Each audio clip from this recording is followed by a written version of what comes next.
기도하시겠습니다. 영화로우신 하나님 아버지, 거룩한 주일 예배로 모인 저희들에게 하나님의 말씀을 들려주시옵소서. 말씀을 듣고 힘을 얻어 죄악된 세상을 싸워 승리하는 역사가 일어나게 하여 주시옵소서. 말씀을 심부름하는 종을 사랑해 주시고 충성된 종으로 세워질 수 있도록 축복하여 주시옵소서. 예수님 귀하신 이름으로 기도 올리옵나이다. 아멘. 2024년도 마지막 주일을 맞이해서 예배하러 참석하신 여러분들에게 들려드릴 하나님의 말씀은 마태복음 12장의 말씀입니다. 그 중에서도 35절의 말씀을 근거해서 마음에 있는 것, 그런 제목으로 말씀을 나누도록 하겠습니다. 여러분들에게 여러 번 마태복음의 말씀을 설명했습니다.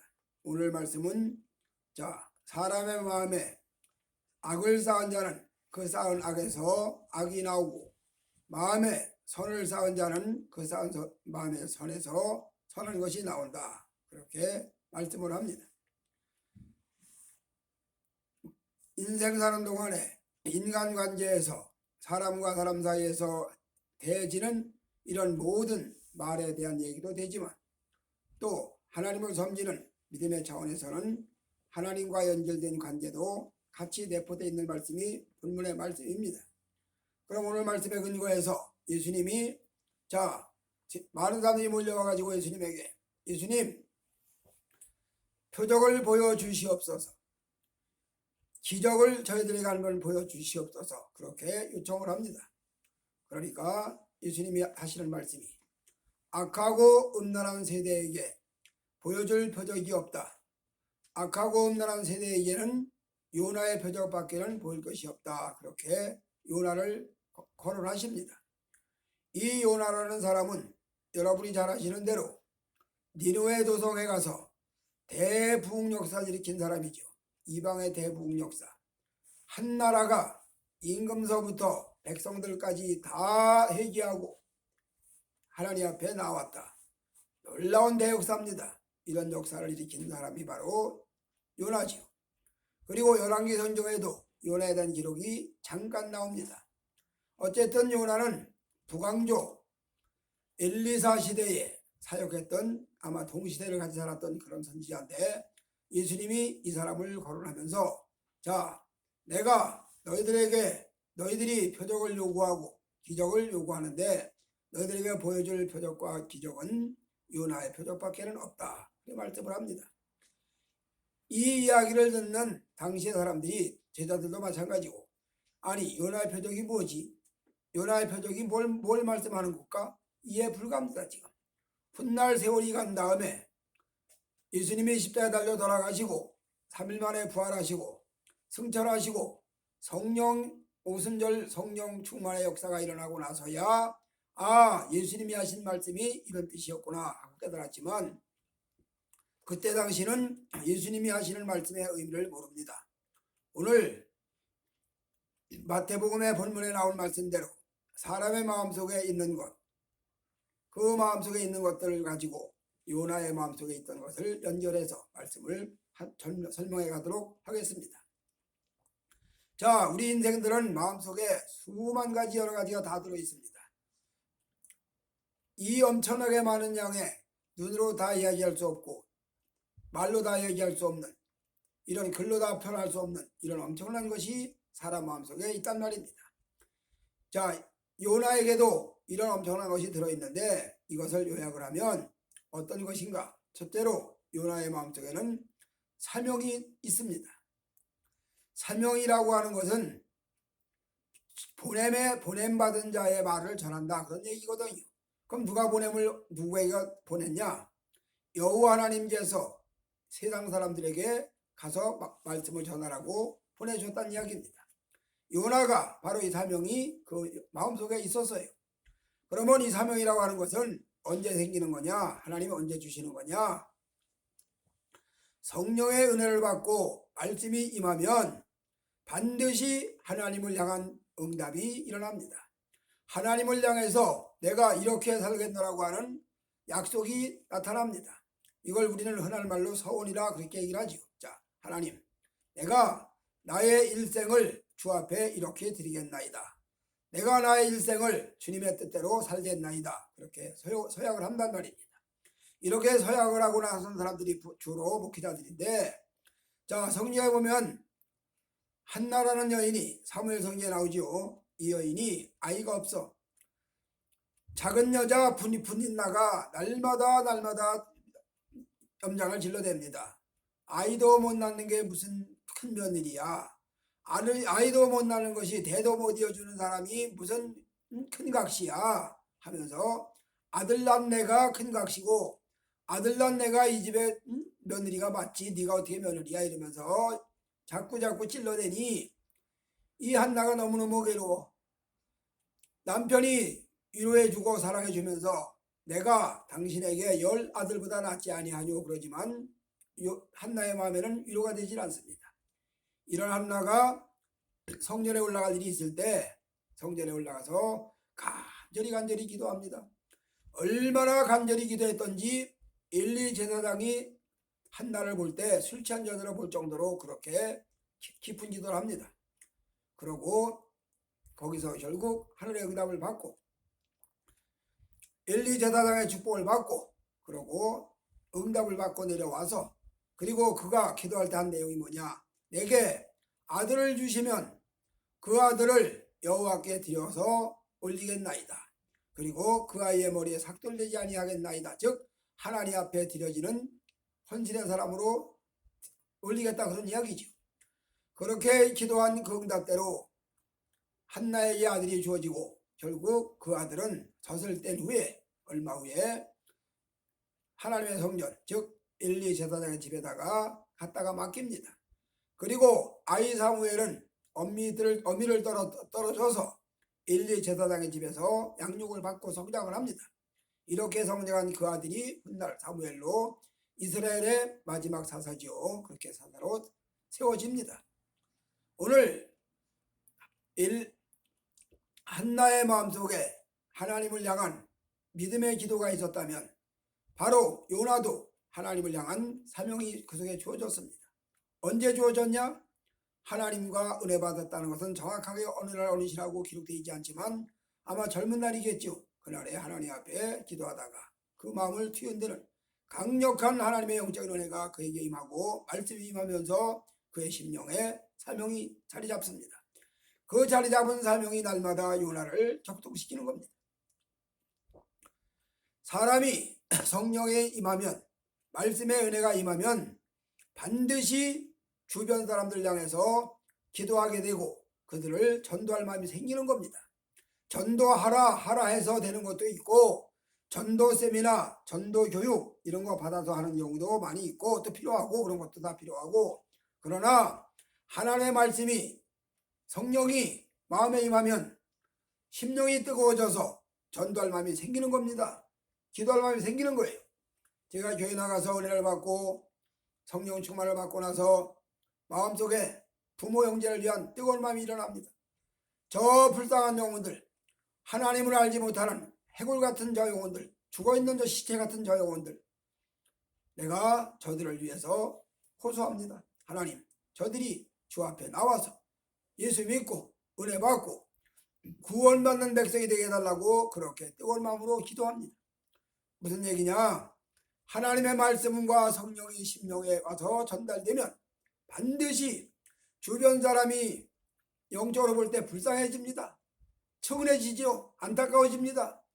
세상적으로 볼 때는 부러울 것이 없어요. 세상적으로 볼 때는 모자람이 없어요. 그런 사람이라 할지라도 영적으로 볼 때는 말도 못하게 불쌍하고 가련한 백성이기 때문에 저 영혼을 어찌해야 전도할까? 저 영혼을 어찌해야 살려낼까? 그런 뜨거운 마음이 일어난다 이 말입니다. 요나의 마음에도 이 마음이 생겼어요. 이 사명이 생겼습니다. 그래서 요나의 마음속에는 재산 목록 1호 하나님을 향한 사명이 있습니다. 이 뜨거운 마음으로 성경 요나서를 보다 보면 이런 말이 나오죠. 물고기 뱃속에 들어가 있을 때 그가 나의 서원을 갚겠나이다. 주의 성전을 내가 바라보나이다. 주의 성전이 내 눈에 보이나이다. 즉 하늘 성전을 말하는 거죠. 하늘 성전을 바라보고 요나가 예루살렘 성에 있는 성전이 아니고 하늘나라의 하나님 나라의 성전이 보여지고 그 성전과 요나의 심령이 연결됩니다. 그리고 그가 하나님의 맑은 빛에 비춰질 때 심령이 비춰지면서 어느 날 언제 어떻게 서원했는지는 모르지만 그가 아마 서원을 했겠죠. 내가 여호와 앞에 드린 서원을 갚겠나이다. 한나가 주 앞에 아들을 주시면 내가 그 아들을 주 앞에 드리겠나이다. 서원한 것처럼 요나도 그런 서원을 했다 이 말입니다. 그 서원이 심령이 깨끗해지고 성령이 임하고 말씀을 통해서 기도를 통해서 심령이 맑아지고 정결해지다 보니까 하늘 성전이 보여지고 하늘 성전이 보여지는 그 맑은 영으로 그가 내가 주 앞에 올려드린 서원을 갚겠나이다. 그렇게 고백한단 말입니다. 이렇게 하나님의 말씀이 하나님의 성령이 마음에 들어와 자리 잡고 역사하면 하나님을 향한 뜨거운 마음이 발생을 합니다. 주여 나의 일생을 주 앞에 헌신하겠나이다. 주여 나의 생애를 주 앞에 올려드리겠나이다. 이런 뜨거운 마음이 일어난다 이 말입니다. 바로 요나의 마음속에는 사명이 있었습니다. 그리고 사명이 자리를 잡습니다. 견고하지요. 그 다음에 두 번째로 사명이 있으면 그 사명을 선포하지요. 선포. 하나님 말씀이 마음속에 들어왔으면 이 말씀이 반드시 선포가 되게 되어 있습니다.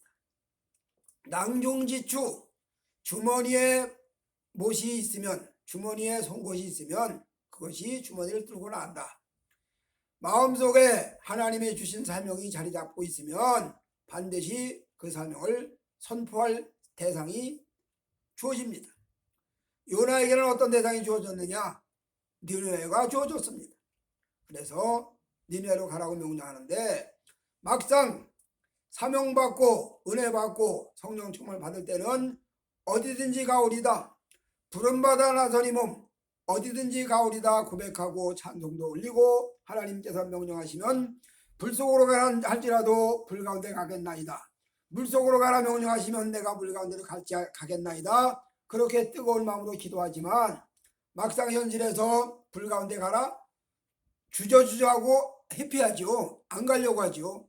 물 가운데로 가라 겁나서 못 들어가죠. 이게 사람이에요. 이게 요나도 마찬가지입니다.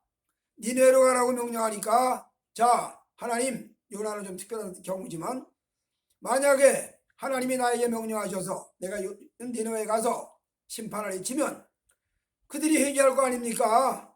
그러면 나는 가서 저 도성이 하나님 심판 받는다고 예언했는데 그들이 회개하면 하나님 심판 안 하시면 나만 세상 말로 병신되는 거 아니에요. 나만 거짓말쟁이 되는 거 아니냐 이 말이지요. 그러니 요나가 하나님은 그러신 분인 줄 내가 잘 아는데 갔다가 내가 말씀 선포해서 그들이 회개하면 심판 안 하면 나만 뭐 웃기는 꼴 되는데 내가 왜 갑니까? 나 안 가요. 그러고 다시스로 도망을 칩니다. 그러면 다시스로 도망치는 그 요나를 하나님께서 그래 너 잘 가. 너 다시스 가서 잘 먹고 잘 살아. 그럼 내버려 뒀냐? 아니죠. 다시스로 가는 배를 뒤집어 퍼가지고 풍랑을 일으켜가지고 엄청난 광풍을 몰아치게 해가지고 배가 뒤집어지고 퍼지고 이거 뭐 배 탄 사람들 다 죽게 생겼어. 그러니까 여차 저차 와가지고 결국은 이게 요나 탓이다. 그러면서 요나를 바다에 던지면서 그래도 또 생사람을 바닷속에 던지는 것이 또 마음의 양심에 찔리니까 주여 여호와여 이 자의 생명을 우리에게 묻지 마시옵소서. 이 자는 자기가 저지른 죄로 바닷속에 던져지는 겁니다. 그러고 요나를 짚어 던지죠. 이렇게 바닷속에 던져진 요나가 결국 물고기 뱃속에서 큰 물고기 뱃속에서 3일 밤 3일 낮을 그 안에서 견뎌내고 회개하고 인간적으로 한번 분석을 해보자고요. 자, 물고기가 집어삼켰으니 소화를 시키려고 소화액을 분비하면 이 물고기에게서 나오는 소화액이 요나의 코로 귀로 눈으로 막 들어가가지고 이걸 뭐 견뎌낼 재간이 없겠지. 그러니 여기서 고통스러워 좀 그야말로 격렬한 부르짐을 나오겠지. 그렇게 하다 보니까 3일 동안 물고기 뱃속에서 3일 밤 3일 낮을 물고기 뱃속에서 회개하고 기도하다 보니까 요나의 영혼이 어제까지의 성령의 은혜가 어제까지의 말씀의 은혜보다 몇 갑절 더 깊은 세계로 진입했다 그런 이야기예요.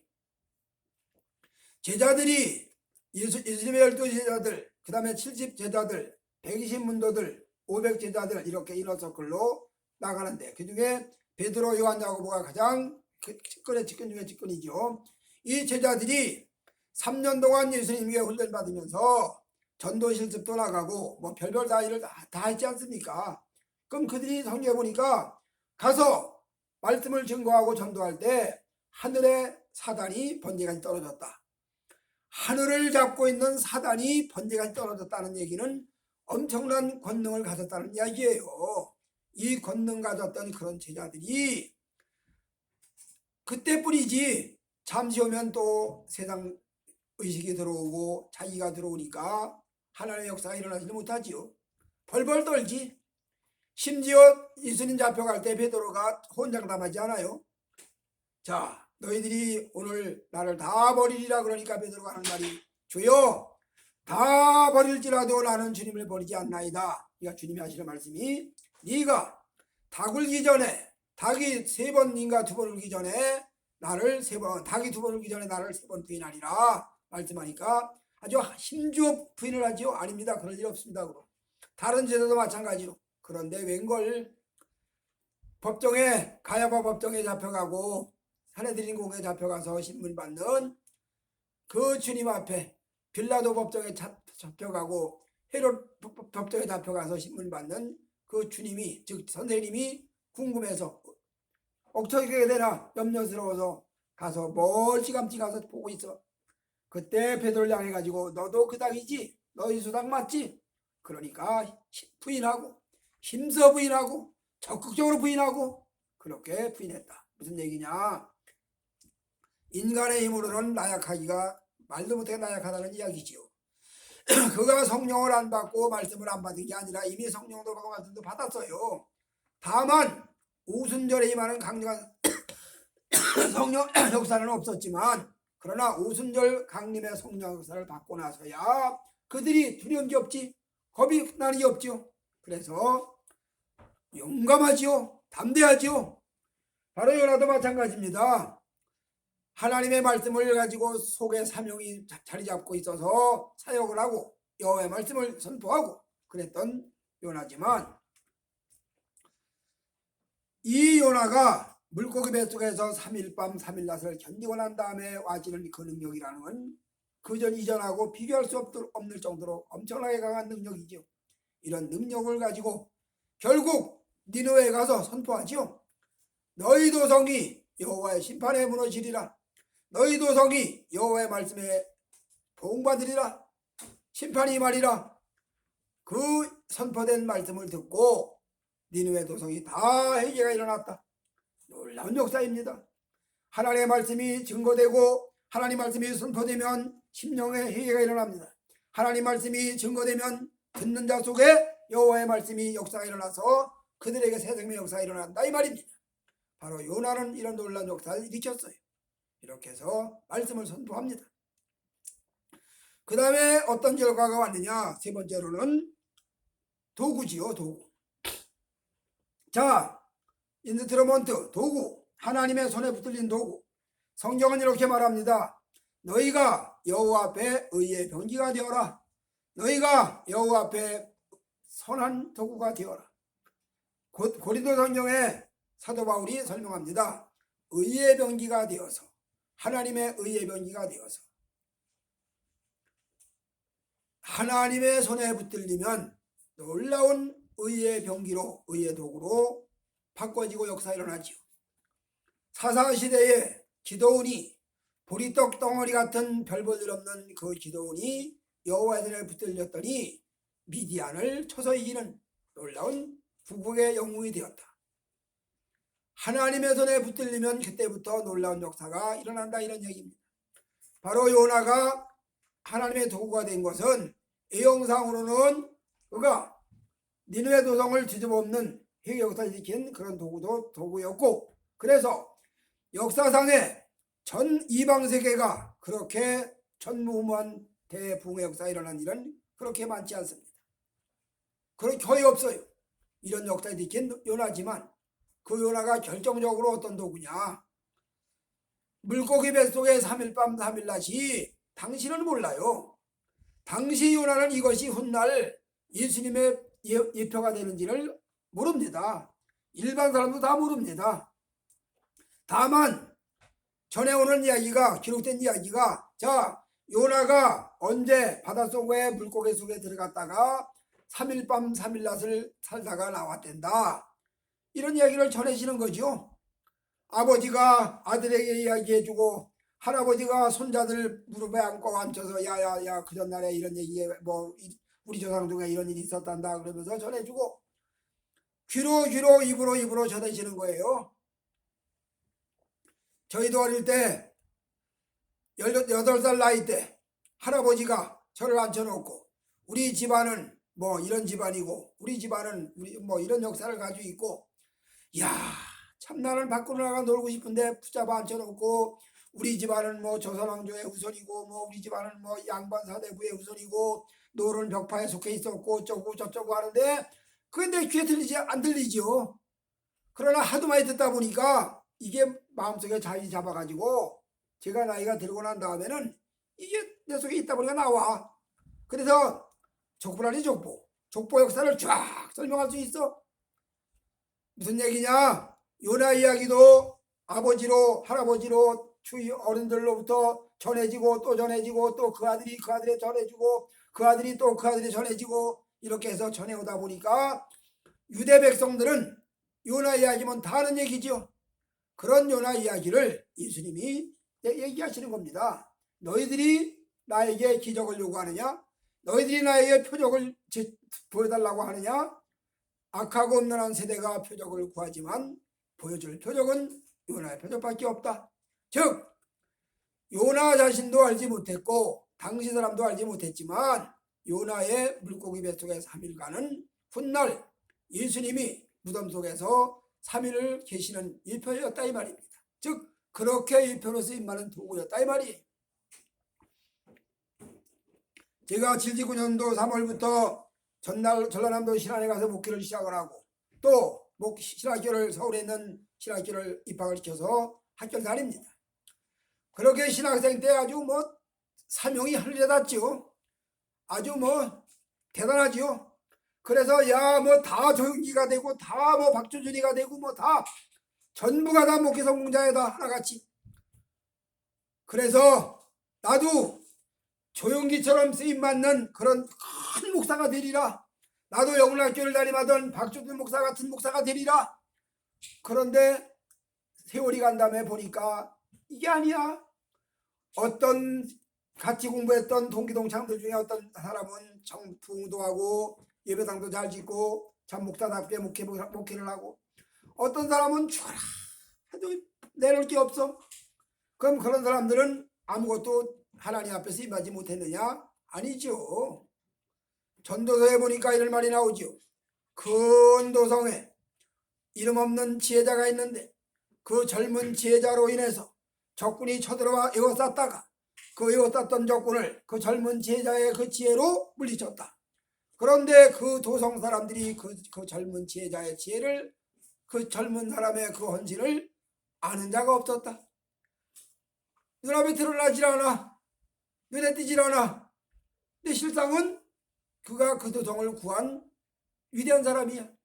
마찬가지로 하나님이 쓰시는 방편 어떤 사람은 애영상으로 화려하게 놀랍게 들었습니다. 성경적으로 말하면 엘리야지요.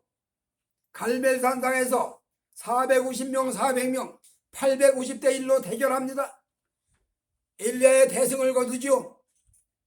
그렇게 하늘에 불이 떨어지고 놀란 기적이 일어나고 능력이 나타나고 그래서 너나 할 것 없이 엘리야 능력이 있었으면 말하지. 엘리사가 엘리야에게 강전의 능력이 있기를 원하나이다. 결국 엘리사는 엘리야보다 갑절의 능력을 받고 사역을 합니다. 마찬가지로 신학교 입학을 해서 부름받아 나선 이 몸 어디든지 가오리다 하면서 하나님을 붙들려 쓰임받기를 원하고 다 소망을 하늘에 놨습니다. 그런데 인생이 지나가고 보니까 그렇게 쓰임받은 사람도 있고 아무리 해도 내놓을 것이 없는 사람도 있고, 그러면 그 사람은 내놓을 게 없다고 하나님이 쓰지 안 쓰셨느냐? 아닙니다. 거기에 맞게 쓰셨어요. 거기에 맞게. 바로 요나가 물고기 뱃속에 잡혀서 3일 동안 있었던 그 모든 사건이 훗날 예수님의 예표였다. 놀라운 도구지요. 놀라운 정말로 하나님의 손에 붙잡힌 도구지요. 이런 도구 더 이상 어떤 도구가 더 있겠어요? 오늘 요나의 마음속에 첫째로 사명이 있습니다. 말씀을 받고 성령을 받고 사명이 그 속에 있게 됩니다. 두 번째로 이 사명을 선포하는 선포의 말씀이 그 속에 있습니다. 요나 속에. 그 다음에 요나 속에 이 도구가 있습니다. 그래서 요나를 통해서 하나님의 역사가 일어나고 요나를 통해서 하나님의 역사가 이루어졌다는 겁니다. 오늘 주님이 이 얘기를 하시면서 너희 사람들 속에 무엇이 있느냐? 악한 사람은 일생 동안 하루아침에 악인이 되는 게 아니고 악인도 반복해서 악을 저지르다 보니까 어느 날 그가 악인이 되는 거예요. 자신도 모르게 악인이 되고 있었어요. 지금 그 쌓은 악, 수없이 쌓였던 그 악이 밖으로 표출돼 가지고 결국 악을 내보이는 것이. 또 선한 사람은 끊임없는 선을 쌓아가지고 그 선이 어느 날 밖으로 표출되지요. 이거를 신명기적 사관으로 말하면 믿음으로 선이고 불신으로 악이고, 즉 하나님을 믿는 믿음은 선이고 하나님을 믿지 않는 불신은 악이다 이 말입니다. 도덕적인 악이 아니고 윤리적인 악이 아니고, 그래서 인간 세상에서 말하는 도덕적인 악, 간음을 했다든지 도둑질을 했다든지 사기를 쳤다든지 폭행을 했다든지 이런 모든 이런 악도 악이지만 근본적인 악은 뭐냐? 하나님을 섬기지 않은 불신의 악이다 이 말이에요. 그 불신의 악에서 나올 게 뭐 있겠어요? 결국 불신의 말이 나올 수밖에 없는 거지. 반대로 하나님을 섬기는 믿음의 사람들은 날마다 예배드리고 기도하고 말씀 읽고 봉사하고 구제하고 전도하고 이렇게 하다 보니까 그 속에 하나님을 섬기는 믿음의 선이 쌓입니다. 이 쌓인 선이 밖으로 나오죠. 우리 한국교회가 초창기에 전도가 되어서 최권능 목사님이라는 분이 나타나서 사역을 합니다. 그분이 얼마나 속에 성령이 충만하고 말씀이 강하게 쌓였는지 한 대 때리면 예수가 나오고 또 한 대 때리면 천당이 나오고, 그래서 예수 천당 그렇게 평생을 잊히고 산 사람, 전도자 최권능 목사, 교회사에 나오지요. 오늘 우리는 이 땅 사는 동안에 하나님이 주신 삶을 살아갑니다. 언제까지 살지는 아무도 몰라요. 언제까지 하나님이 기간을 주는지 아무도 몰라. 그러나 주어진 기간 동안 악인은, 하나님과 관계가 없는 계약 관계가 체결되지 않은 악인들은 악하게 살다가 결국 멸망으로 가고, 하나님과 계약 관계가 체결돼서 언약 관계가 수립돼서 하나님 말씀대로 살았던 사람은 그 쌓은 믿음의 선으로 살다가 결국 그 선에 열매를 맺고 그 선이 그 속에서 밖으로 표출되고, 요나라는 인생이 하나님의 손에 붙들려서 그 속에 사명이 자리 잡고 그 속에 말씀의 선포가 그 속에 자리 잡다 보니까 밖으로 표출되고 하나님의 도구가 되다 보니까 그 도구가 결국은 물고기 속에 있는 걸로 표출되어서 보여지듯이 우리 속에 하나님의 말씀이 자리를 잡고 들어오고 우리 속에 성령 하나님이 들어와 계시면 내주하빌로 노마서의 말씀으로 말하면 구원받은 자에게 보증으로 성령을 주셨다. 그래서 성령이 구원받은 자의 보증으로 내주하빌에 오셔서 함께 임마누엘로 계시면서 인생을 살아간다. 이거를 심령천국이 이루어졌다. 그렇게 말을 하죠. 성령님이 와 계시고 말씀이 와 계시면 우리 속에 심령천국이 이루어져서 이 천국의 삶을 누리고 산다 그 말입니다.